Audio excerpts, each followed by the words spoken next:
నీ రుణమునన్ దిక్చక్రమున్ బృంగెడి. హిందూ ధర్మం మొత్తం ఆధారపడింది ఈ రుణం మీద. ఎప్పుడు రుణం లేకుండా ఏది రాదు. ఒకటి ఇస్తేనే ఒకటి వస్తుంది. ఎక్కడా లేనిది నీ చేతిలోకి వచ్చే అవకాశం లేదు. ఈ మొక్కులు అనే వ్యవహారం అంతా అక్కడి నుంచే వచ్చింది హిందూ ధర్మంలో. నువ్వేం వదులుతావు చెప్పు.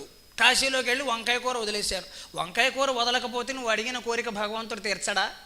తీర్చడని కాదు అక్కడ. నువ్వు ఏం వదిలేయటానికి సిద్ధంగా ఉన్నావు చెప్పు. రేపు ఇది కూడా ఇస్తాను, ఇంకోటి కూడా ఇస్తాను. అన్నీ నీ దగ్గరే పెట్టుకుంటున్నావు. ఏం వదులుతావు?